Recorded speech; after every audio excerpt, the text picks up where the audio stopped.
Hello students, कैसे हैं आप लोग। लास्ट लेक्चर में हमने पीरियोडिक टेबल का ओवरव्यू लिया था, जिसमें हमने पढ़ा था कि ग्रुप्स और पीरियड्स में कैसे एलिमेंट्स को प्लेस करते हैं और क्या क्या कैसे एटॉमिक नंबर निकालते हैं, मैजिक नंबर्स एंड फोनिक्स, ये सब बारे में हमने डिस्कशन किया था।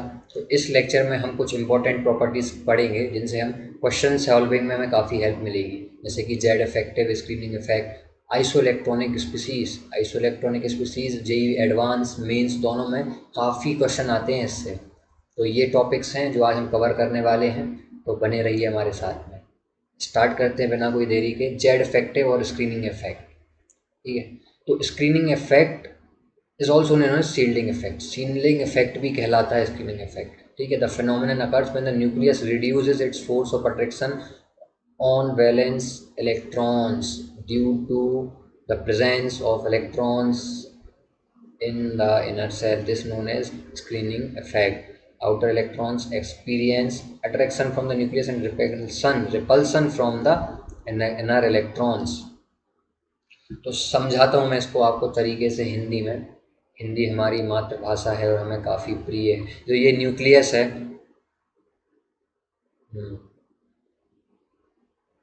गोल गोल बनाने की कोशिश कर रहा हूँ, काफ़ी अच्छी ड्राइंग है मेरी। हाँ, तो ये बन गया अपना न्यूक्लियस, और ये शेल्स हैं जिनमें इलेक्ट्रॉन्स घूमते हैं।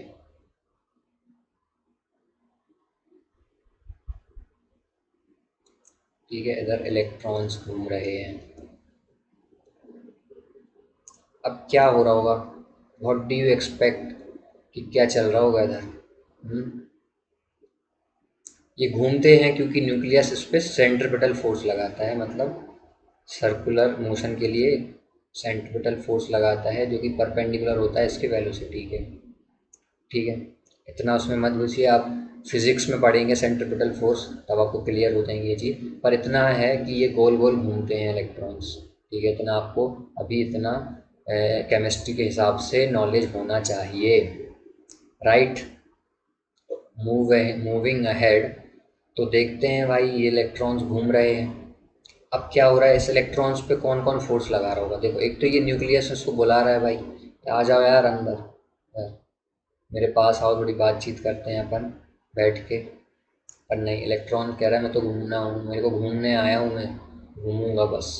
तो इलेक्ट्रॉन और कौन सा फोर्स एक्सपीरियंस कर रहा होगा, रिपल्सन भी लग रहा होगा उस पर। ये वाले इलेक्ट्रॉन्स उसको बोल रहे होंगे यार तू जा रे। क्यों जा रहे, क्योंकि ये सेम चार्ज है, ये भी नेगेटिव चार्ज है, ये भी नेगेटिव चार्ज है, तो ये रिपल्सन लगाएगा। और न्यूक्लियस में पॉजिटिव चार्ज होते हैं। पॉजिटिव चार्ज मीन्स प्रोटॉन्स, तो प्रोटॉन्स प्लस चार्ज के होते हैं और इलेक्ट्रॉन्स नेगेटिव, तो ये इसको अट्रैक्ट करेंगे, ये तो ऑब्वियस है। तो ये जो रिपल्सिव फोर्स लगता है ना, ये रिपल्सिव वाला फोर्स लग रहा है, इसको कहते हैं हम स्क्रीनिंग इफेक्ट। यही होता है स्क्रीनिंग इफेक्ट, ये होता है स्क्रीनिंग इफेक्ट। जो इलेक्ट्रॉन्स रिपल्सिव फोर्स लगाते हैं ना, वो होता है स्क्रीनिंग इफेक्ट, है ना। तो जो ये इसी सेल के लगाते हैं, मान लो ये फर्स्ट सेल है, ये सेकंड सेल है, तो इसी सेल के लगाते हैं तो वो कम लगता है, पर ये वाले जो अंदर वाले होते हैं वो ज़्यादा लगा देते हैं। तो इसलिए बोला जाता है कि स्क्रीनिंग इफेक्ट एस के कारण ज़्यादा होता है, फिर पी के कारण, फिर डी के कारण, और फिर एफ के कारण। ये ऑर्डर इम्पोर्टेंट है काफ़ी ज़्यादा, it's a very very important concept. तो स्क्रीनिंग इफेक्ट सबसे ज़्यादा एस के कारण लगता है, पी के कारण, उसके बाद डी के कारण, और उसके बाद एफ। जो एस के इलेक्ट्रॉन्स है वो ज़्यादा स्क्रीनिंग इफेक्ट लगा देते हैं, है ना। तो ये ज़्यादा लगा देता है, इसमें ज़्यादा दम है भाई। ये कम लगा पाते हैं, मतलब ये कम रिपल्सिव फोर्स लगा पाते हैं ये वाले इलेक्ट्रॉन्स। जो एस वाले हैं वो ज़्यादा लगाते हैं क्योंकि वो न्यूक्लियस के पास में भी होते हैं, और जो एस है उसके पास इलेक्ट्रोनेगेटिविटी भी ज़्यादा होती है। एस सब सेल के पास इलेक्ट्रोनेगेटिविटी ज़्यादा होती है, ज़्यादा रिपल्सिव फोर्स लगाता है एस का electron comparative to any other subshell. तो एस की जो स्क्रीनिंग इफेक्ट है, एस के इलेक्ट्रॉन की स्क्रीनिंग इफेक्ट सबसे ज़्यादा होगी। ये बात अपने दिमाग में कैद करके रख लो, और चाबी मेरे को दे दो, क्योंकि मैं वो चाबी दूंगा नहीं और तुम्हारे दिमाग में वो चीज़ कैद रह जाएगी, है ना। तो एस सबसे ज़्यादा स्क्रीनिंग इफेक्ट लगाता है, ये याद कर लो भाई, काफ़ी इंपॉर्टेंट है, क्योंकि ये एक्सेप्शंस आएंगे अभी, तो इसमें ये कॉन्सेप्ट लगाएंगे हम, है ना। तो ध्यान रखिए ये चीज़। और ये मेंस एडवांस में भी पूछ लेते हैं, स्क्रीनिंग इफेक्ट काफ़ी इंपॉर्टेंट है, तो ये ऑर्डर अपने दिमाग में बैठा लो, एस को सबसे पहले रखना है बड़े भाई, ठीक है। तो अब इफेक्टिव न्यूक्लियर चार्ज क्या होता है sir? Sir effective nuclear charge क्या होता है? स्क्रीनिंग इफेक्ट समझ में आ गया। तो जेड इफेक्टिव क्या होता है, इसका फॉर्मूला लेता हूँ मैं, स्लेटर ने बताया था जो कि, तो जेड जेड क्या, atomic number minus screening effect. ये स्क्रीनिंग इफेक्ट पूरे इलेक्ट्रॉन्स का है, टोटल इलेक्ट्रॉन्स। तो जेड इफेक्टिव होगा क्या है, देखो ये फॉर्मूले से तो ना क्लियर नहीं हो रही हैं चीज़ें, पर इसको मैं आपको कॉन्सेप्ट बताऊंगा तो बिल्कुल अंडा बिल्कुल धड़ाक से क्लियर हो जाएगा, शानदार समझ में आ जाएंगी चीज़ें, कोई डाउट नहीं रहेगा, है ना। तो जेड इफेक्टिव बेसिकली ये होता है कि न्यूक्लियस अट्रैक्शन तो लगा रहा है, उसको मान लेते अट्रैक्शन ए फोर्स है, ठीक है, और रिपल्सन भी लग रहा है, उसको मान लेते आर। तो जो नेट फोर्स बनता है वही है जेड इफेक्टिव, ये फोर्स है। तो ए को जनरली जेड से रिप्रेजेंट करते हैं, और जो रिपल्सिव फोर्स है उसको स्क्रीनिंग कांस्टेंट से, तो ये बन गया जेड इफेक्टिव। कुछ नहीं, समझ गए, इतना सिंपल था, है ना। इतना बड़ा चढ़ा के बताते हैं ना लोग, मैंने इतने सिंपल बताया। ये देखो, ये इसकी लिटरली पे नहीं जाओ, लिटरेसी पे नहीं जाओ कि क्या लिखा हुआ है क्या नहीं लिखा हुआ है, बस अंडरस्टैंड द कॉन्सेप्ट, कॉन्सेप्ट को समझना ज़रूरी है बस अपने को, ना। कॉन्सेप्ट आएगा तो क्वेश्चन आराम से क्रैक हो जाएगा, नो प्रॉब्लम। तो उसके बाद उस सबसे ज़्यादा इम्पोर्टेंट कॉन्सेप्ट इस चैप्टर का मैं बता दूँ, आइसो इलेक्ट्रॉनिक स्पीसीज़। इतने सारे स्टार लगा दी कि स्टार कम ही पड़ गई इनकी, ठीक है, और भी लगा देता हूँ, एक और दो। तो आइसो इलेक्ट्रॉनिक स्पीसीज़ की डेफिनेशन काफ़ी simple, species having same number of electrons. Same electrons वाली स्पीसीज़ को हम कहते हैं आइसो इलेक्ट्रॉनिक स्पीसीज़, जैसे कि सोडियम और मैग्नीशियम प्लस। देखो सोडियम के पास 11 इलेक्ट्रॉन होते हैं और मैग्नीशियम के पास 12, और प्लस का मतलब है एक इलेक्ट्रॉन चुरा लिया इसका, है ना। कैटायन मतलब जिसका इलेक्ट्रॉन एक चुरा लिया गया है, एक इलेक्ट्रॉन चुरा लिया गया है। और एनायन मतलब एक इलेक्ट्रॉन उसमें दे दिया है, मतलब Mg माइनस होगा तो उसके 13 इलेक्ट्रॉन हो जाएंगे। नॉर्मली 12 रहते हैं Mg के पास में, तो प्लस लगा दिया तो एक इलेक्ट्रॉन चला गया तो 11 बचे अब। तो इन दोनों के इलेक्ट्रॉन सिमिलर हो गए ना, तो Na और Mg plus iso electronic species हैं, या Na और Mg आइसो इलेक्ट्रॉनिक स्पीसीज़, इन दोनों में से क्या चीज़ सही है? Na और Mg आइसो इलेक्ट्रॉनिक स्पीसीज़ हैं, या Na और Mg plus iso electronic species हैं? Na और Mg है ना, Na और Mg है, गलत। Na और Mg प्लस हैं भाई, Na के पास 11, Mg के पास 12 हैं, ये कैसे हो सकते हैं? नहीं हो सकते हैं, Mg प्लस के होंगे 11 इलेक्ट्रॉन्स, तो वो Na और Mg plus iso electronic species हो गए। समझे? बूझ रहा है कुछ? तो एक क्वेश्चन करते हैं इस पे, है ना भाई, एक क्वेश्चन करते हैं फटाक से, ये मेंस में आया है ये, Mg plus sodium magnesium aluminium silicon, ठीक है, और सोडियम के पहले कौन आता है भाई? हाँ, सोडियम के पहले कौन आता है इधर? लिथियम आता है। और नीचे कौन आएगा? एलिना की रग से फरियाद, है ना। तो इतना तो अपन को पता है भाई कि ऐसे आ जा रहे हैं। अब क्वेश्चन है अपने पास में, क्वेश्चन क्या है? क्वेश्चन देखो, Na है, Mg प्लस है, और एल्यूमिनियम प्लस 3 है। इनमें बताना है, इनमें अपन को क्या बताना है कि साइज बताइए, साइज बता दीजिए, है ना। तो इसमें आइसो इलेक्ट्रॉनिक स्पीसीज और ऊपर अपन ने पढ़ा है जेड इफेक्टिव, दोनों का कॉन्सेप्ट लगने वाला है, ठीक है। इलेक्ट्रॉन्स तो दोनों में सेम ही है, तीनों में सेम है इलेक्ट्रॉन्स, नो डाउट। देखो सोडियम के पास 11 हैं, मैग्नीशियम के पास 12 होते हैं, एक प्लस साइन लगा हुआ है तो 11 होगा, है ना। Aluminium, sodium magnesium aluminium, aluminium plus 2 लेना पड़ेगा तब आइसो इलेक्ट्रॉनिक होगा, ठीक है। अब इसके भी 11 हो गए, समझ रहे हो। एल्यूमिनियम +3 के 10 हो जाएंगे, है ना, 10 हो जाएंगे। तो एल्यूमिनियम +2 होगा तब ये तीनों आइसोइलेक्ट्रॉनिक स्पीसीज होंगी। तो सबसे पहले तो बताओ कि Na Mg+ और एल्यूमिनियम +2 आइसोइलेक्ट्रॉनिक स्पीसीज हैं या नहीं।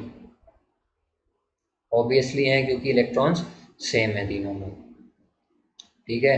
क्योंकि एटॉमिक नंबर सोडियम का 11 होता है, मैग्नीशियम का 12 होता है, प्लस का कैटायन दे दिया है मैग्नीशियम में तो 11 हो जाएगा, और एल्यूमिनियम में +2 कैटायन है तो 11 हो जाएंगे electrons, no doubt, right, no problem.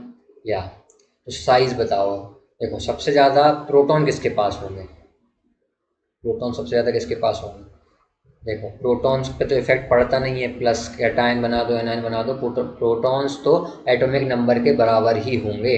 Proton अंदर बैठा है ना ये न्यूक्लियस के अंदर, यहाँ पे प्रोटॉन की कमी नहीं होती कभी भी। प्रोटॉन जितना रहता है उतना ही रहेगा, उसको कोई नहीं निकाल पाता। न्यूक्लियस के अंदर घुसना बहुत ही मुश्किल है, ठीक है। इलेक्ट्रॉन्स निकलते रहते हैं, वो बात अलग है। इलेक्ट्रॉन घूमने के बड़े शौकीन हैं, निकलते रहते हैं, कभी आ जाते हैं इलेक्ट्रॉन्स एलिमेंट्स में, बट प्रोटॉन का नंबर हमेशा कांस्टेंट ही रहता है। तो प्रोटॉन्स कितने होंगे, एल्यूमिनियम का एटॉमिक नंबर 13, तो 13 प्रोटॉन, इसका मैग्नीशियम का 12 और सोडियम का 11।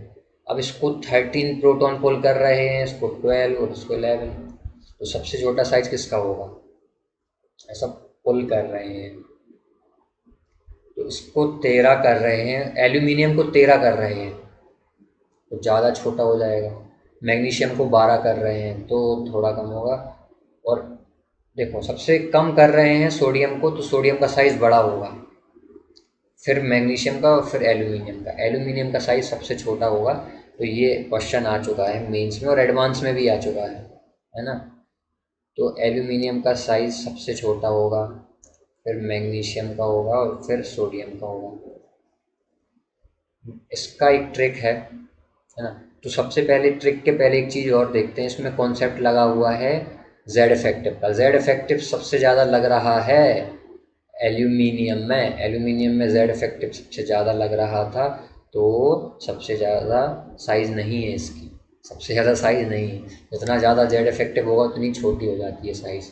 जेड इफेक्टिव ज़्यादा होगा तो साइज़ छोटी हो जाएगी, क्योंकि अट्रैक्शन ज़्यादा है ना। देखो इसको थोड़ा पिक्चर के साथ समझते हैं तो और अच्छे से क्लियर होगा। पीरियोडिक ट्रेंड्स बोल रहा है हमारे एरिया में घुसा है तुम, नो प्रॉब्लम, बाद में दे देंगे एरिया। देखो इलेक्ट्रॉन्स हैं ये इधर, जितना ज़्यादा पुल कर लेगा, जितना ज़्यादा पुल कर लेगा उतना ज़्यादा ये सेल पास में आ जाएगा। ऐसे पास में आएगा तो साइज छोटी हो जाएगी। तो जेड इफेक्टिव ज़्यादा होता है, साइज छोटी हो जाती है, साइज छोटी हो जाती है। इतना कॉन्सेप्ट तो क्लियर हुआ ना, बूझ रहा है ना।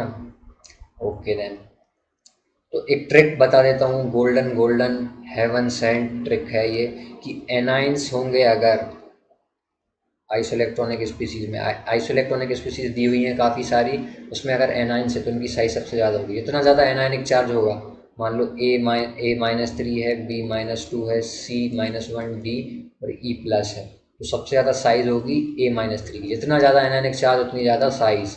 तो A-3 की साइज़ सबसे ज़्यादा, फिर B-2 की, फिर C-1, फिर D की और फिर E+ की।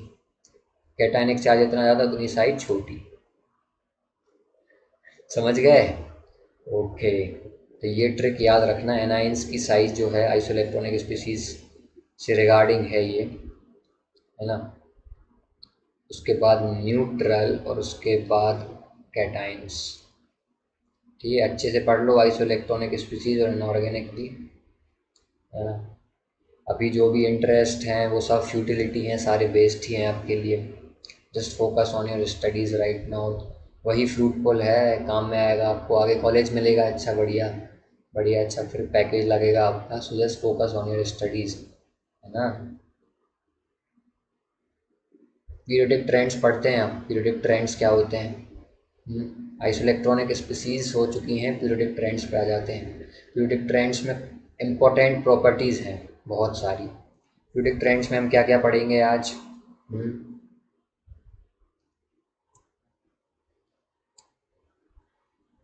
पीरियडिक ट्रेंड्स में आयनाइजेशन एनर्जी पढ़ते हैं। ओके, कहाँ है मेरा कर्सर? ये है फर्स्ट एटॉमिक रेडियस,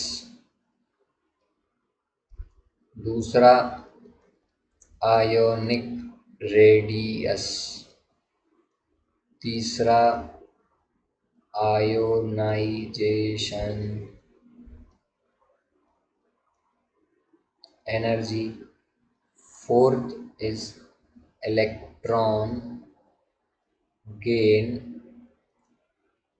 एंथैल्पी। ये 4 टर्म्स काफ़ी इम्पोर्टेंट हैं, अभी इनको पढ़ते हैं, आगे थोड़ी और भी आएंगी। तो अभी 4 पे फोकस करते हैं, इनको बिल्कुल डीप में पढ़ मारते हैं, है ना। कि कोई भी क्वेश्चन आएगा atomic radius, ionic radius, ionization energy और इलेक्ट्रॉन गेन एंथैल्पी, और आते ही हैं नॉर्मली, इनसे ही क्वेश्चन पूछे जाते हैं। मैं आपको गोल्डन चीज़ें बता रहा हूँ बिल्कुल, है ना, कहीं नहीं मिलेगा आपको ये सब। और ये ऐसी टेबल बिल्कुल सिंप्लीफाई मैनर में सिर्फ इसी अवंतीकुलम के चैनल पर मेरे वीडियोस में मिलेगा। तो जस्ट फोकस नाउ, है ना। तो एटॉमिक रेडियस क्या होता है? एटॉमिक रेडियस क्या होता है? एटॉमिक रेडियस, देखो एटॉमिक रेडियस बताते हैं यहाँ पे। एटॉमिक रेडियस, ये है न्यूक्लियस, ये सेल्स हैं। आँख लग रही है न्यूक्लियस बोल रहा है, मुझे आँख बना दिया, क्या ज़माना आ गया। तो इलेक्ट्रॉन, ये आउटर सेल से जो न्यूक्लियस की दूरी है, ये होती है एटॉमिक रेडियस, ठीक है। This is atomic radius. और मान लो इसको चार्ज दे दिया, कुछ एक इलेक्ट्रॉन निकाल लिया, है ना, तो ये कैटायन बन जाएगा। इलेक्ट्रॉन निकाल लिया, चुरा लेते हैं, तो कैटायन बन जाता है। तो कैटायन बन रहा है, कैटायन बन गया ये, तो ये हो जाएगी आयनिक रेडियस, फिर हो जाएगी ionic radius. This is nothing but size of an atom, और ये साइज ऑफ ये रेडियस के फॉर्म में होती है, ठीक है। और ये साइज ऑफ आयन, ये भी रेडियस के फॉर्म में होती है। जनरली आर्मस्ट्रॉन्ग में रिप्रेजेंट करते हैं। Angstrom is 10⁻⁻10 metre. इतनी छोटी साइज होती है एटम्स की, काफ़ी छोटी सी, बहुत ही छोटी, चुटकी से भी छोटी। आयोनाइजेशन एनर्जी, ये बहुत इम्पोर्टेंट कॉन्सेप्ट है ना। और इसके अंतर्गत कैसे एक्सेप्शंस आते हैं, क्यों आते हैं, वो भी हम अभी देखेंगे कि आयोनाइजेशन एनर्जी क्या होती है। आयोनाइजेशन एनर्जी होती है किसी भी एक एटम से एक इलेक्ट्रॉन चुरा लेना, और इसको चुराने के दौरान कितनी एनर्जी खर्च हो रही है, कितनी एनर्जी लग रही है, ठीक है, ये एनर्जी होती है आयोनाइजेशन एनर्जी। ये किलो जूल, ईवी किसी में भी रिप्रेजेंट कर सकते हैं, ये एनर्जी की यूनिट्स हैं। इलेक्ट्रॉन गेन एंथैल्पी होता है एक इलेक्ट्रॉन को डाल देना उसमें, जैसे F है तो उसमें एक इलेक्ट्रॉन दे दिया तो बन गया फ्लोरीन माइनस। तो ये जो एनर्जी होती है, ये इलेक्ट्रॉन गेन एंथैल्पी होती है ना। समझे? समझे? और समझ रहे हैं बात को, तो समझ रहे हैं सर।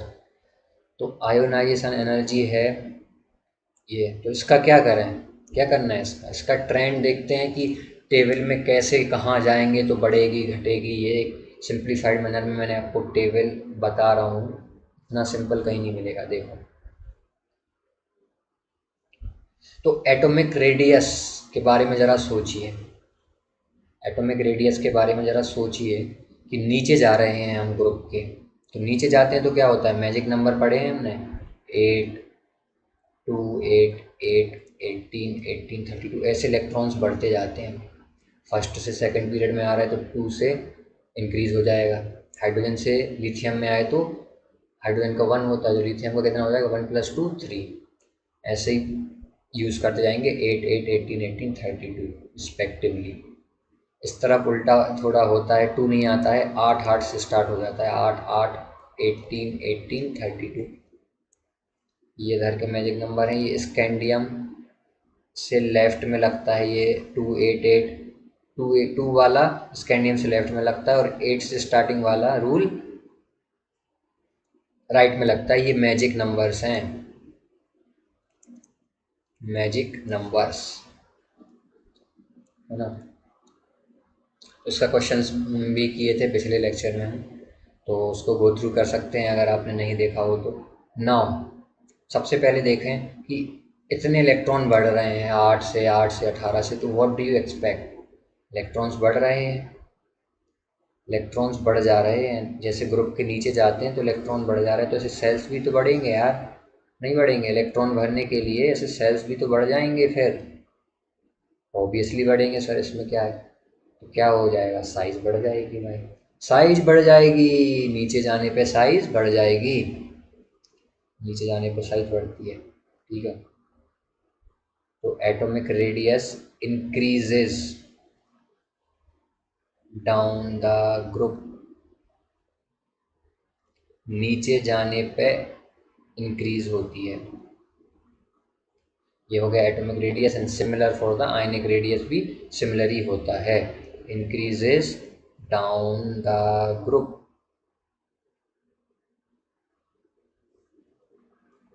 ये दोनों चीज़ें इंक्रीज होती हैं डाउन द ग्रुप। अब देख लेते हैं right side of the period में। तो एक बात बताओ, डाउन साइड में इंक्रीज हो रही तो ऊपर जाने पे क्या होगा, ग्रुप के ऊपर जाएंगे तो डिक्रीज होगी। भाई वही तो बोल रहा हूँ मैं, डायरेक्ट इनडायरेक्ट लगा दिया है बस। पैसिव और एक्टिव दोनों टेंस हो गए हैं। तो नीचे जाने पे इंक्रीज हो रही तो ऊपर जाने पे डिक्रीज होगी, ठीक है, ऑब्वियसली इसमें कोई डाउट नहीं होना चाहिए। अब राइट साइड में जाने पे कोई चीज़ इंक्रीज हो रही तो लेफ्ट साइड जाने पे डिक्रीज होगी, कोई प्रॉब्लम इसमें नहीं। ओके देन, आयोनाइजेशन एनर्जी देख लेते हैं। आयोनाइजेशन एनर्जी तो ठीक है, उसके पहले राइट साइड में भी तो देखो सर, उसका कौन बताएगा। हाँ, साइज का देख लेते हैं। राइट साइड जाने पे, राइट साइड जाने पे क्या होता है, क्या हो जाता है राइट साइड जाने पे। अपन जा रहे हैं राइट साइड, साइज में देखेंगे, ठीक है। राइट साइड में जा रहे हैं पीरियोडिक टेबल के, राइट साइड में चलते हैं, कोई दिक्कत नहीं है, गाड़ी बढ़ाते हैं राइट साइड में चलाते हैं, नो प्रॉब्लम एट ऑल।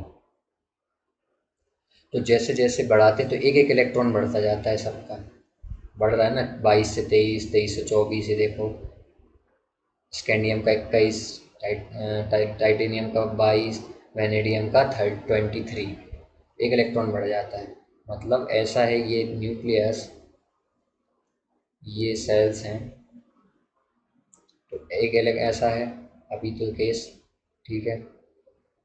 और फिर क्या हुआ, उसके जैसे ये स्कैंडियम है अपने, ठीक है, तो यहाँ क्या आ गया, का आ गया, दो इलेक्ट्रॉन हो जाएंगे, और इधर भी इलेक्ट्रॉन्स हैं, ये अज्यूम कर लीजिए, ये इलेक्ट्रॉन्स हैं यहाँ पे, यहाँ दो, जितने भी इलेक्ट्रॉन होंगे एक ज़्यादा इलेक्ट्रॉन आ जाएगा, और इधर एक प्रोटॉन भी बढ़ेगा, ठीक है। ये स्कैंडियम है और यहाँ पे टाइटेनियम है, ठीक ठीक ठीक ठीक। तो एक इलेक्ट्रॉन बढ़ जाएगा और एक इधर प्रोटॉन भी बढ़ रहा है। तो बेसिकली क्या होता है कि एक इलेक्ट्रॉन बढ़ने से, एक इलेक्ट्रॉन के बढ़ने से ज़्यादा ये रिपल्सिव फोर्स नहीं लगाता है, इधर ही बढ़ेगा इसी सेल में, तो ये रिपल्सिव फोर्स उतना नहीं इंक्रीज होता, पर ये न्यूक्लियर फोर्स होता है, क्योंकि ये एकजुट हैं प्रोटॉन, सारे प्रोटॉन एकजुट हैं, तो ये ज़्यादा बढ़ जाता है फोर्स, ठीक है। न्यूक्लियस के साथ इसका अट्रैक्शन ज़्यादा बढ़ जाता है, रिपल्सन उतना नहीं बढ़ता है ना। तो बेसिकली जेड इफेक्टिव इंक्रीज हो जाता है, ठीक है। अभी क्या था, जेड इफेक्टिव स्कैंडियम के केस में A-R था, तो अब टाइटेनियम के केस में क्या हुआ, देखो एटॉमिक नंबर बढ़ गया एक से, तो एक इलेक्ट्रॉन और एक प्रोटॉन बढ़ गया, तो प्रोटॉन बढ़ा एक, तो ए की वैल्यू बढ़ गई, अट्रैक्शन बढ़ गया, अट्रैक्शन बढ़ गया काफ़ी खतरनाक, ठीक है। ये जुट गए, एक यूनाइटेड, यूनिटी में पावर होती है भाई, तो यूनिटी में पावर होती है, अट्रैक्शन बढ़ गया, पर रिपल्सन जो एक इलेक्ट्रॉन इधर से पैदा कर रहा है वो उतना ज़्यादा नहीं है, उतना ज़्यादा मैग्नीट्यूड नहीं है उसका, तो बेसिकली जेड इफेक्ट की वैल्यू बढ़ जाएगी, ठीक। समझ रहे इतनी बात को। तो जब राइट साइड में जाते हैं तो जेड इफेक्टिव बढ़ जाता है, Z effective also increase, right side में। तो जेड इफेक्टिव बढ़ रहा है मतलब अट्रैक्शन बढ़ रहा है तो साइज छोटी होगी। अट्रैक्शन बढ़ रहा है तो जेड इफेक्टिव बेसिकली होता है नेट अट्रैक्शन, जो न्यूक्लियस का नेट अट्रैक्शन आउटर इलेक्ट्रॉन पे। तो नेट अट्रैक्शन बढ़ रहा है तो साइज छोटी हो जाएगी, इसमें कोई डाउट नहीं होना चाहिए। तो रीज़न क्या बोलेंगे, राइट साइड में साइज छोटी क्यों हो जाती है, क्योंकि जेड इफेक्टिव इंक्रीज हो जाता है। ओके ठीक है, size decreases, down the group increases, right side decreases. Similar is the case for the ionic radius also.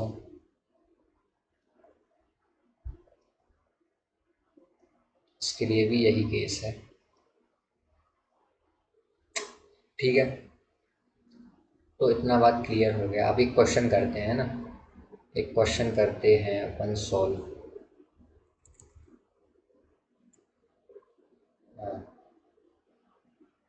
अपने पास क्वेश्चन है जिसमें एलिमेंट्स हैं हाइड्रोजन, लिथियम, सोडियम, पोटेशियम, है ना, रूबियम और सीजियम। इनका साइज का ऑर्डर अपन को बताना है।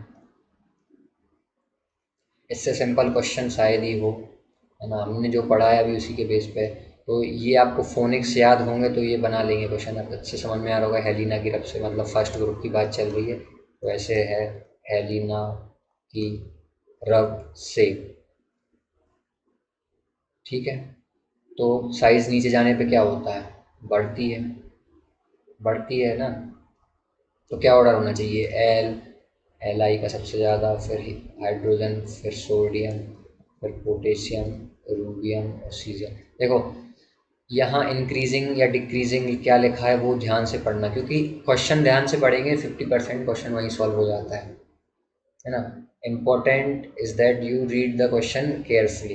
केयरफुली नहीं पढ़ेंगे तो गड़बड़ कर देंगे, इंक्रीजिंग का डिक्रीजिंग करके आ गए तो क्या मतलब है इतना सब पढ़ने का भाई। तो क्वेश्चन को ध्यान से पढ़ना है, उसके बाद आंसर सॉल्व करना है। देखो फिर क्वेश्चन सॉल्व कर रहे हैं तो हर बार चेक करना है कि फर्स्ट ऑप्शन मिल तो रहा है क्या नहीं, है ना।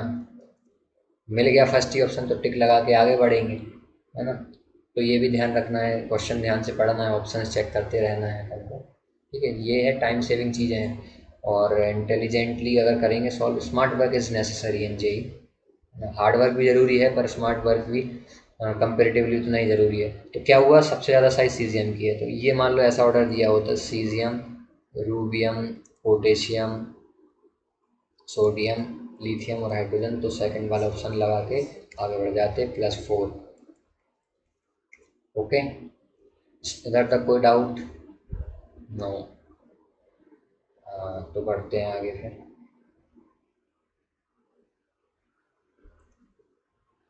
अब देखना है अपने को आयोनाइजेशन एनर्जी।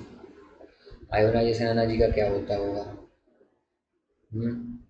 सोचो सोचो ज़रा, सोचो दिमाग लगाओ भाई।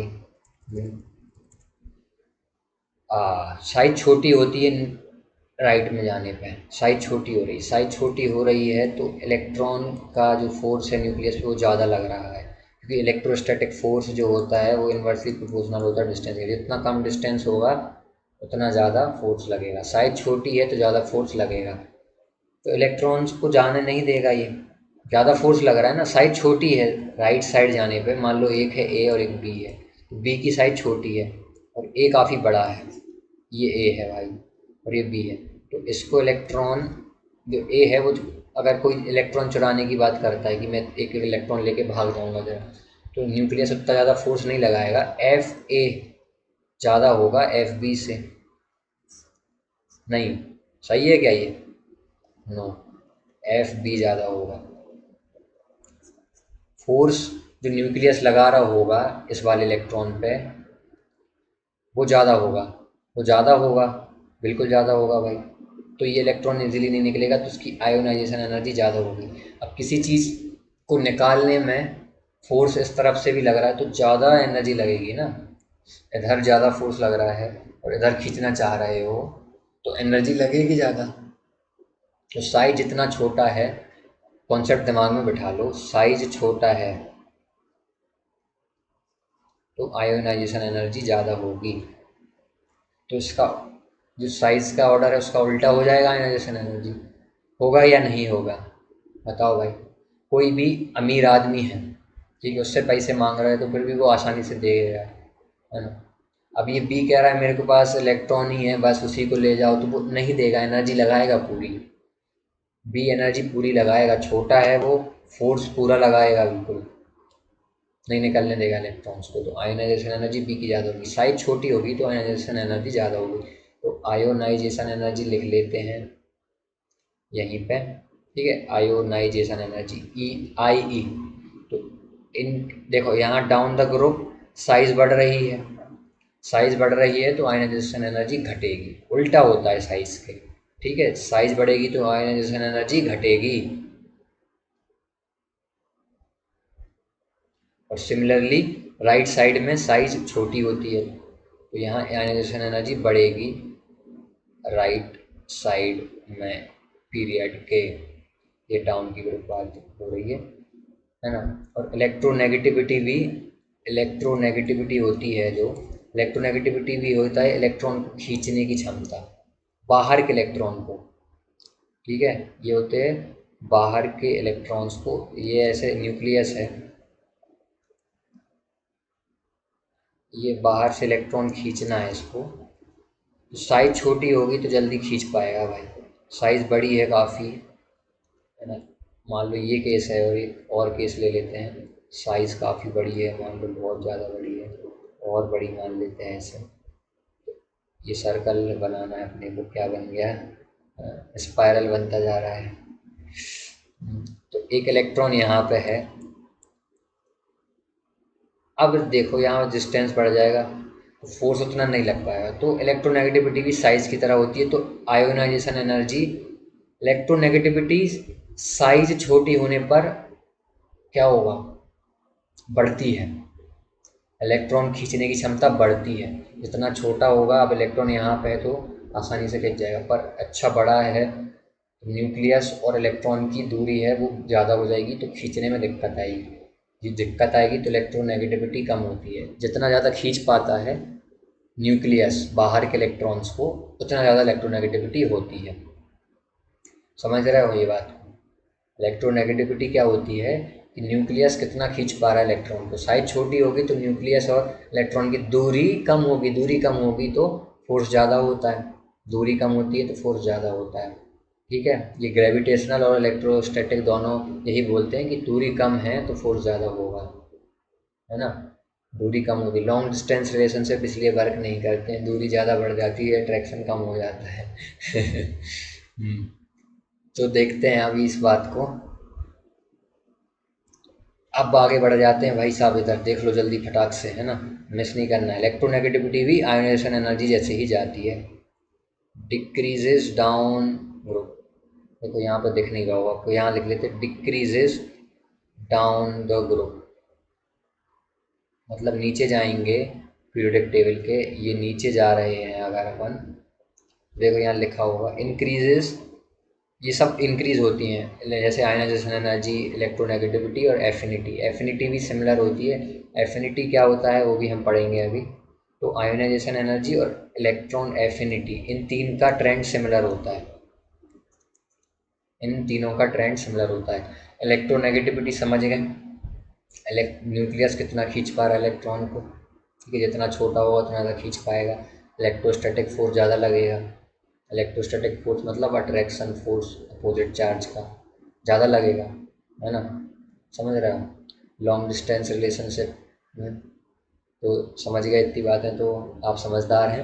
अब इलेक्ट्रॉन एफिनिटी, इलेक्ट्रॉन एफिनिटी क्या होता है, एक इलेक्ट्रॉन डाल देंगे, इलेक्ट्रॉन खींचने के जैसा ही होता है, एक इलेक्ट्रॉन लेने में ज़्यादा अगर नाटक करेगा तो एफिनिटी कम है।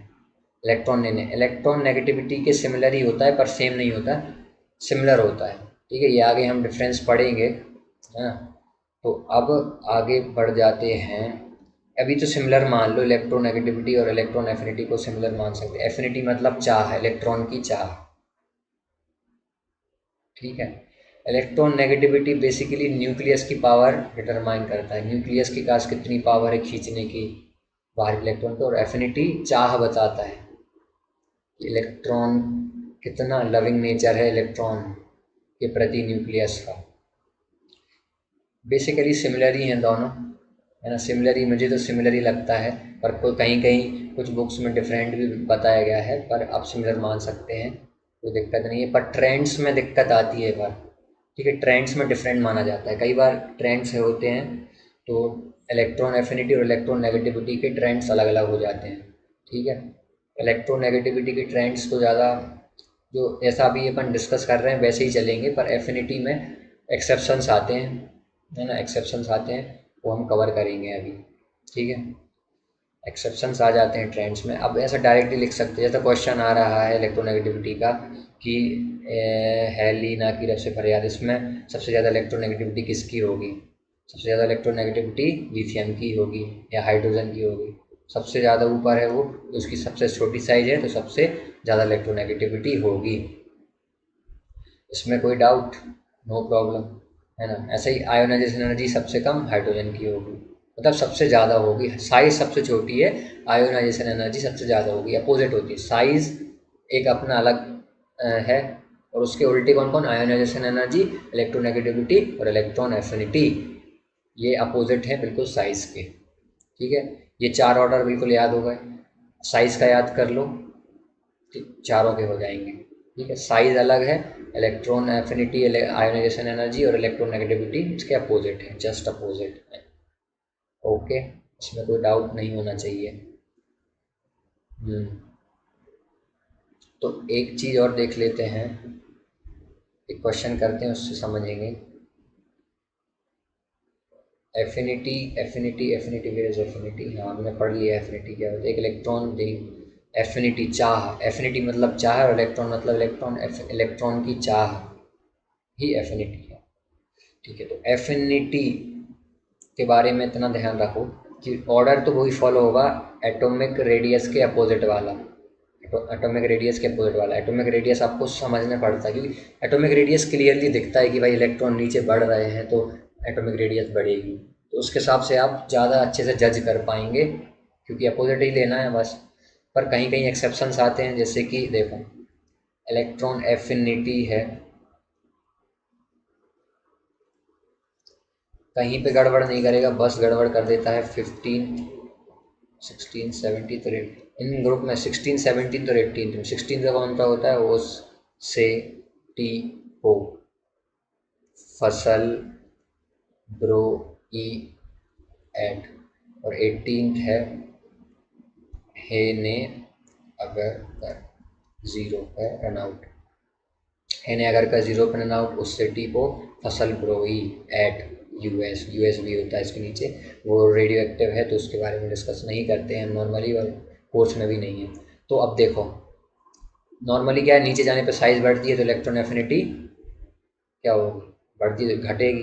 तो नॉर्मल ऑर्डर जो है वो क्या होगा? घटेगी, ऐसा होगा। तो क्वेश्चन आता है इस पर, ये आ चुका है मेंस में, 16th ग्रुप का डिस्कशन आ चुका है, क्वेश्चन आ चुका है, ये जेई मेंस में भाई, है ना। और रिपीट होते हैं क्वेश्चन, तो ध्यान रखिए कि प्रीवियस ईयर तो अपन को करना ही है। तो उससे टीपो, है ना, तो ये ऑर्डर सही है, लगा देते इसको, ऑप्शन 1 में होता तो। हाँ लगा दिया सर, आ गए ना 4 नंबर? नहीं, बिल्कुल नहीं, गलत हो गया ये। 16 17 और 18 ग्रुप में बस ध्यान रखना, बस ध्यान रखना भाई, इनमें एक्सेप्शंस आता है। इलेक्ट्रॉन एफिनिटी में क्या एक्सेप्शन आता है कि सल्फर की सबसे ज़्यादा होती है और ऑक्सीजन सबसे पीछे चला जाता है, उससे कि ओ, और ऑक्सीजन सबसे लास्ट में होता है। सल्फर की सबसे ज़्यादा होती है भाई, सल्फर की सबसे ज़्यादा, और ऑक्सीजन सबसे पीछे चला जाता है, ये है करेक्ट ऑर्डर। सल्फर की होगी सबसे ज़्यादा। अपन एज्यूम क्या कर रहे थे भाई, क्या कर रहे थे प्रेडिक्ट टेबल से कि ऑक्सीजन की होगी यार, साइज छोटी है तो सबसे ज़्यादा होगी, पर नहीं, सबसे कम होती है। ध्यान रखना क्यों? क्योंकि इसकी साइज छोटी होती है, तो इलेक्ट्रॉन घूमते हैं ना बाहर, वो रिपेल कर देते हैं, ठीक है। कुछ कुछ मिस्ट्रीज़ रहती हैं, मिस्ट्रीज़ ही रहने दो तो अच्छा है, उनको याद कर लो आप, अपनी शॉर्ट नोटबुक में लिख दो, ठीक है। सब मिस्ट्रीज़ खोलना ज़रूरी नहीं है, तो याद रखें ये चीज़। ऐसे ही इसमें भी है, सबसे ज़्यादा क्लोरीन की होगी और इधर नियोन की होगी, मतलब सेकंड जो मेंबर है उसकी सबसे ज़्यादा एफिनिटी होती है। पर ऐसा नहीं है इसमें कि जो ऑक्सीजन इसमें सबसे लास्ट में चला गया था ना, पर 17th ग्रुप में होगा क्या, मतलब नॉर्मल ऑर्डर क्या होना चाहिए, ऐसा, ऐसे ही ना, उससे tipo फसल ग्रोथ, तो इधर क्लोरीन ऊपर आ जाएगा, फ्लोरीन एक प्लेस, मतलब जैसे इंटरचेंज करते हैं ऐसा ही 18th ग्रुप में भी है जो कि नोबल गैस का है, नियॉन आ जाएगा हीलियम के ऊपर, बाकी सब ज्यों का त्यों रहेगा। ठीक है, ये 3 ऑर्डर लिख लो, कहीं पे छाप लो, या फिर पोस्टर लगा के जैसे हीरो हीरोइन के लगाते हो लगा के रख लो, पर ये भूलना नहीं है, ये 3 ऑर्डर पक्का क्वेश्चन आता है ना, आ जाएगा, मैं बोल रहा हूँ आपसे, आ सकता है क्वेश्चन। देखो नॉर्मल ऑर्डर तो कोई भी कर देगा, पर जिसने पढ़ा है वो एक्सेप्शंस भी पढ़ के जाते हैं, है ना, एक्सेप्शंस भी पढ़ के जाते हैं। एक्सेप्शन का रीज़न क्या होगा इसमें, साइज छोटी होती है फर्स्ट मेंबर की, काफ़ी साइज छोटी हो जाती है ना। अब इधर जाएंगे अपन, राइट साइड में जाते हैं पीरियड के, साइज छोटी हो जाती है, तो इनकी साइज काफ़ी छोटी होती है, ऑक्सीजन फ्लोरीन और हीलियम की बहुत छोटी साइज होती है, छोटी साइज होती है, तो इसीलिए ये एक्सेप्शंस आते हैं। यहाँ नहीं देखने को मिलते ये लिथियम, ये जो राइट लेफ्ट साइड में है ना, देखो पीरियोडिक टेबल खोलते हैं फिर ज़्यादा समझ में आएगा। ये इधर लिथियम है, सोडियम है, मैग्नीशियम, इनमें नहीं दिखेगा इलेक्ट्रॉन एफिनिटी का ये दिक्कत, पर या इधर आ जाएगा यार, ऑक्सीजन से ज़्यादा सल्फ़र की हो जाती है, फ्लोरीन से ज़्यादा क्लोरीन की हो जाती है, और हीलियम से ज़्यादा नियोन की हो जाती है। ध्यान रखना ये चीज़ बस, काफ़ी इम्पोर्टेंट है भाई, है ना, इससे ज़्यादा इम्पोर्टेंट चीज़ शायद ही हो। कुछ क्वेश्चंस आ गए हैं जेई मेंस में, इससे एडवांस में भी आए हैं, तो ध्यान रखना इलेक्ट्रॉन एफिनिटी में कहीं कोई प्रॉब्लम नहीं आएगी। ओनली रिमेंबर 16, 17 और 18, 16 ग्रुप किसका होता है, चाल्कोजेंस, चाल्कोजेंस मीन्स ऑक्सीजन वाला ग्रुप, चाल्कोजेंस वही होते हैं जो ओर में काम आते हैं, और होती है मिनरल्स, और कोल और ऐसे और होती हैं वो होते हैं। ठीक है, उसके बाद आ जाता है 17 ग्रुप, हेलोजेंस का होता है, हेलोजेंस फ्लोरीन क्लोरीन, इसमें भी आता है फ्लोरीन क्लोरीन। फ्लोरीन काय के काम में आता है भाई, जो एनेमल होता है दांत के ऊपर वाला, उसको स्ट्रॉन्ग करने के काम में आता है। उसके बाद आया नोबल गैस, नोबल गैस तो पता ही है आपको, helium, neon, argon, krypton, radon, ये सब अपनी नोबल गैस है। तो इन 3 में एक्सेप्शन आता है इलेक्ट्रॉन एफिनिटी का, point to be noted my Lord. अब इलेक्ट्रॉन देखो राइट साइड में, ये देखो आयोनाइजेशन एनर्जी में भी आता है ये, हम देखो एटॉमिक साइज में ज़्यादा एक्सेप्शंस नहीं आते हैं, बस 13 ग्रुप में आता है, एटॉमिक साइज में 13 ग्रुप में आता है, ये 13 ग्रुप है। बस क्या होता है देखो,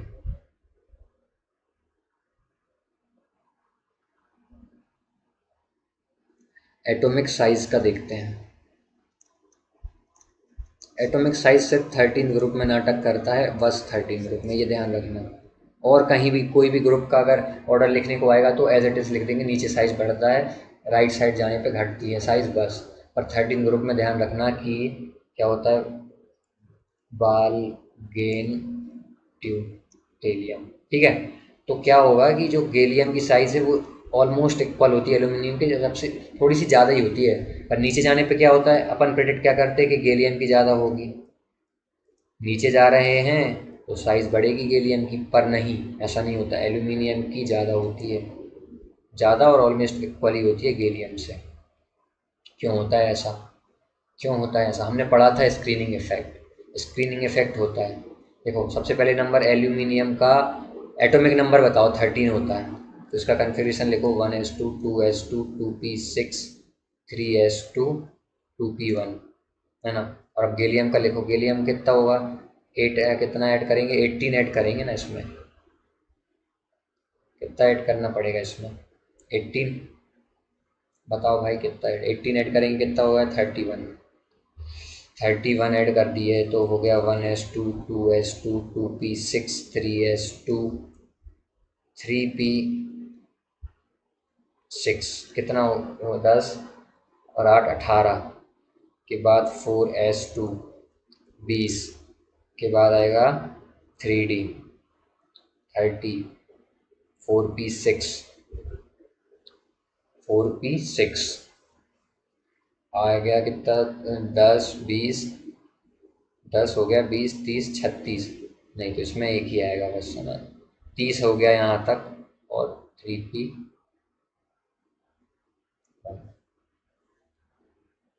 8 हेड होता है ना गैलियम में। अरे गड़बड़ कर दिए भाई, ये गलत कराया है क्वेश्चन। एल्यूमिनियम से गैलियम में आएंगे तो 8 ही ऐड करेंगे, नहीं 18 ऐड करते हैं। ये देखो, ये फर्स्ट पीरियड है, सेकंड पीरियड है, थर्ड है और ये 4 है। फर्स्ट सेकंड 8 ऐड करेंगे, 8 ऐड करेंगे, हाँ 18 ही ऐड करते हैं, नो प्रॉब्लम। 8 8 18, माय मिस्टेक, 18 ही ऐड करेंगे, 31 हो जाएगा। 31 है तो 4p1 हो गया। ऐड करो। अच्छा देखो, ये गैलियम का है और ये एल्यूमिनियम का है। इसमें कोई डाउट? मेरी जुबान फिसल गई थी थोड़ी, I am sorry for that. तो देखो, 4 इधर 3p1 है, इधर 4p1 है। और इधर डी के इलेक्ट्रॉन्स शील्डिंग इफेक्ट कर रहे हैं, तो डी का शील्डिंग इफेक्ट कम होता है। हमने पढ़ा था ना, एस का सबसे ज़्यादा होता है। इधर एस के कर रहे हैं शील्डिंग इफेक्ट। शील्डिंग इफेक्ट कर रहे हैं मतलब रिपल्सन लगा रहे हैं एस के। एस के रिपल्सन ज़्यादा लगा देते हैं तो साइज बढ़ जाती है किसकी? एल्यूमिनियम की साइज बड़ी हो जाती है, क्योंकि एस वाले रिपल्सिव फोर्स लगा रहे हैं। एस वाले रिपल्सिव फोर्स लगा रहे हैं 3p पे, तो साइज बढ़ गई। इधर डी वाले लगा रहे हैं, डी का क्या होता है, ये ऑर्डर देखा था स्क्रीनिंग इफेक्ट का ऑर्डर, एस फिर पी फिर डी फिर एफ। सबसे ज़्यादा स्क्रीनिंग इफेक्ट एस लगाता है, तो एस लगा रहा है स्क्रीनिंग इफेक्ट तो ज़्यादा लगेगा, साइज बढ़ेगी। एल्यूमिनियम की ज़्यादा हो जाती है और डी उतना स्क्रीनिंग इफेक्ट लगा नहीं पाता, तो इधर डी के इलेक्ट्रॉन्स हैं गैलियम में, तो ये स्क्रीनिंग इफेक्ट के कारण गैलियम की साइज बड़ी हो जाती है, एल्यूमिनियम की साइज बड़ी हो जाती है। आई एम सॉरी अगेन, जुबान ज़्यादा फिसल रही है आज कुछ मेरी, है ना, ज़्यादा मीठा खा लिया लगता है। सो एल्यूमिनियम की साइज ज़्यादा बड़ी होती है, तो ऑर्डर क्या हुआ सही? बोरॉन, गैलियम, एल्यूमिनियम, इंडियम और टेलियम, ये ऑर्डर है सही। बस इतना ये दिक्कत आती है साइज़ में 13 ग्रुप में। बाकी सब अपन जो नॉर्मल ऑर्डर है उसको यूज़ कर सकते हैं। नीचे जाने पे बढ़ेगी, राइट साइड जाने पे घटेगी, घटेगी घटेगी घटेगी, बस ध्यान रखना ही चाहिए। और इसका रीज़न क्या है? रीज़न है screening effect. Reason screening effect है। स्क्रीनिंग इफेक्ट मतलब एस के इलेक्ट्रॉन्स ज़्यादा रिपल्सिव फोर्स लगा देते हैं, स्क्रीनिंग इफेक्ट लगा देते हैं। स्क्रीनिंग इफेक्ट मतलब बेसिकली रिपल्सिव फोर्स वाला इलेक्ट्रॉन्स। रिपल्सिव फोर्स ज़्यादा लग जाता है तो जेड इफेक्टिव कम हो जाता है। जेड इफेक्टिव कम हो जाता है, अट्रैक्शन कम लग रहा है एल्यूमिनियम पे कम लग रहा है, तो अट्रैक्शन कम लग रहा है तो साइज बड़ी हो जाएगी। ऐसे गैलियम के केस में क्या है? गैलियम के केस में है भाई साहब, गैलियम के केस में डी है, तो स्क्रीनिंग इफेक्ट कम है तो रिपल्सिव फोर्स ज़्यादा है। रिपल्सिव फोर्स ज़्यादा है तो साइज बड़ी हो जाती है। रिपल्सिव फोर्स ज़्यादा है तो अट्रैक्टिव फोर्स कम हो जाता है। ओके, तो गैलियम का जो है ऐसा है दिक्कत, थोड़ा बहुत समझ लो, इतना याद रखो आप तो बस। गैलियम जो है उसका साइज ज़्यादा होता है गैलियम में, क्योंकि डी का शील्डिंग स्क्रीनिंग इफेक्ट कम होता है। स्क्रीनिंग इफेक्ट कम होता है तो जेड इफेक्टिव ज़्यादा लगता है। जेड इफेक्टिव ज़्यादा लगता है तो साइज छोटी हो जाती है गैलियम में। ठीक है, पिछली बार मैंने कुछ गलत बोल दिया था, आई एम सॉरी। क्या होता है गैलियम में? डी का जो है शील्डिंग इफेक्ट मतलब रिपल्सिव फोर्स, डी के द्वारा रिपल्सिव फोर्स कम लगता है। रिपल्सिव फोर्स कम है तो अट्रैक्शन फोर्स ज़्यादा हो गया, जेड इफेक्टिव ज़्यादा हो गया तो साइज छोटी हो जाती है गैलियम की। साइज छोटी हो गई गैलियम की। ठीक है, कॉन्सेप्ट क्लियर है इतना? ठीक है, आज के लिए इतना ही रखते हैं, मेरी जुबान कुछ ज़्यादा ही फिसल रही है ना। अगले लेक्चर में हम देखेंगे आयोनाइजेशन एनर्जी, है ना, कि कुछ इम्पोर्टेंट क्वेश्चंस जो जेई और मेंस और एडवांस में आ सकते हैं। और बस उसके बाद थोड़ा देखेंगे हम, क्वेश्चंस देख लेंगे, है ना। ठीक है, that's it for today's lecture है। तो आयोनाइजेशन एनर्जी और खर्च कर लेते हैं आज, है ना, थोड़ा सा समय और लगा के, तो क्वेश्चंस ही कर लेंगे अगले लेक्चर में, दैट विल बी नाइस। हाँ, तो आयोनाइजेशन एनर्जी और ख़त्म करते हैं। तो आयोनाइजेशन एनर्जी और पढ़ लो बच्चों, नो प्रॉब्लम है, कर सकते हैं इतना तो मेरे लिए। तो आयोनाइजेशन एनर्जी में भी थोड़ी जगह दिक्कतें आती हैं। नॉर्मली 13 और 14 ग्रुप में आती है और कहीं पे प्रॉब्लम नहीं आती। नॉर्मल ऑर्डर यूज़ कर सकते हैं, तो 13 और 14 ग्रुप का याद रखना। और उसका रीज़न भी स्क्रीनिंग इफेक्ट ही है। देखो, carbon, silicon, germanium, tin, lead, ठीक है, ये है। तो इसका आयनाइजेशन एनर्जी क्या होना चाहिए? देखो साई नीचे बढ़ती है तो नीचे घटेगी आयनाइजेशन एनर्जी, घटेगी, उल्टा होता है भाई, छोटी सी गिरवी संभव, ये ऑर्डर होना चाहिए। ठीक है, ये लगा देते हैं अपन, पर नहीं लगाना ही है, गलत है। क्यों गलत है? क्योंकि यहाँ स्क्रीनिंग इफेक्ट लगता है और इधर एफ के इलेक्ट्रॉन्स के कारण, एफ के इलेक्ट्रॉन्स कम रिपल्सन देंगे तो अट्रैक्शन ज़्यादा हो जाता है लेड पे। एफ के इलेक्ट्रॉन्स जो हैं वो बाहर वाले सेल पे कम रिपल्सन देंगे, मतलब एफ के इलेक्ट्रॉन पी वाले पे कम रिपल्सिव फोर्स लगाएंगे, कम रिपल्सिव फोर्स लगाएंगे तो अट्रैक्शन फोर्स ज़्यादा हो जाएगा, अट्रैक्शन फोर्स ज़्यादा हो जाएगा तो साइज छोटी हो जाती है लेड की, तो साइज छोटी हो जाती है तो ज़्यादा होती है 10 से आयोनाइजेशन एनर्जी, साइज छोटी है तो बढ़ जाती है। तो कर लेते हैं लेड यहाँ पे और 10 यहाँ पे। क्यों? रीज़न क्या है इसका? स्क्रीनिंग इफेक्ट, स्क्रीनिंग इफेक्ट इसका रीज़न है। क्लियर है पॉइंट? हाँ, ठीक है। 13th ग्रुप में भी तो बहुत अजीब काम है, याद कर लेना यहाँ पर, ज़रूरी है ये चीज़, तो काफ़ी ज़रूरी है, एडवांस में आया था ये, जेई एडवांस में पूछा गया इसका आयोनाइजेशन का ऑर्डर, जेई एडवांस में पूछा गया है बच्चों, मेरे बच्चे ध्यान रखो ये चीज़। हाँ, क्या होगा इसमें भी स्क्रीनिंग इफेक्ट लगेगा, दो जगह लग रहा है, इधर एफ का लग रहा है टेलियम को, यहाँ पर डी वाला स्क्रीनिंग इफेक्ट लग रहा है गैलियम पे, टेलियम पे एफ का स्क्रीनिंग इफेक्ट लग रहा है, उधर गैलियम पे डी का लग रहा है। तो इनका साइज छोटा होता है, टेलियम का साइज काफ़ी छोटा होता है ना, तो टेलियम यहाँ आ गया, और ऐसे गैलियम होता है उसके बाद एल्यूमिनियम और फिर indium. Size F shielding effect के कारण इसका आयनाइजेशन एनर्जी सबसे बोरॉन के बाद आ जाता है, और इधर डी शील्डिंग इफेक्ट के कारण। ठीक है, समझ गए हो इतनी बात? एफ का शील्डिंग इफेक्ट और डी का शील्डिंग इफेक्ट, तो अगले लेक्चर में हम इसको थोड़ा और डिटेल में कर सकते हैं। ठीक है, क्वेश्चंस के बाद हम जब और क्वेश्चंस के बाद एक्सेप्शंस थोड़ा बहुत और देखेंगे, और जब नंबरिंग ऑफ एलिमेंट्स 100 से ज़्यादा जो एटॉमिक नंबर वाले एलिमेंट्स हैं उनकी नंबरिंग पढ़ेंगे, तो एक बार और शील्डिंग इफेक्ट को थोड़ा और डीप में पढ़ेंगे। So that's it for today's lecture, मिलते हैं अगले लेक्चर में। Thank you so much.